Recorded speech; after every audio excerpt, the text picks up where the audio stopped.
Well, we tend to challenge all kinds of preconceptions, including, for instance, the fact that we started in Europe. We started as a European platform. But in no time at all, we became a transatlantic platform. We have like anything from New Zealand to Alaska. And the virtue of the fact that we are a transnational community means that teams that form are they already have a foot in all kinds of markets. So it does rather help when you even start with that premise. We have teams that are formed between Israel and Palestine. We have teams that are between Israel and Iran. We have very unique situations, but we also provide role models that actually encourage more of that sort of behavior. So the ethos that has the core of our community actually does encourage market share ultimately when it does become a success, and therefore that initial starting point is very important. The other thing that I would like to challenge is the fact that startups operate in a disruptive space. They do because very often using intellectual property from big industry is problematic. Legal teams will clamp down on any young teams that wish to break new ground in that field.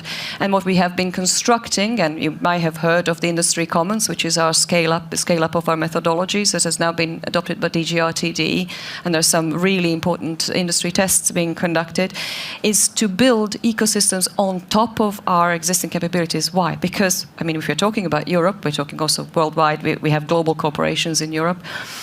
We have very strong industry capabilities. My colleagues at Siemens tell me that they are third in the world only after Coca-Cola and the Catholic Church.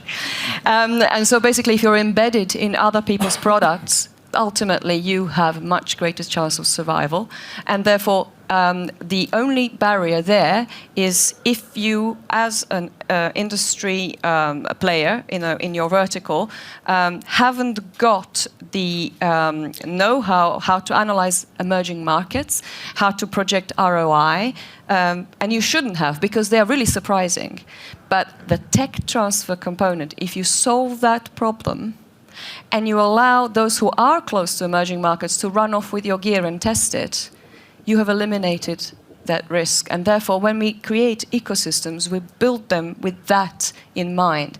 The tech transfer is the holy grail. If you build on top of existing capabilities, what you end up with is a value ecosystem, not just a value chain, a whole value ecosystem where the startup will benefit from the distribution that those companies already have, etc. So, I mean, you can just kind of, I'm sure you can continue this narrative yourselves from here. So this is the holy grail for us. I mean, to enable tech transfer inside the ecosystem.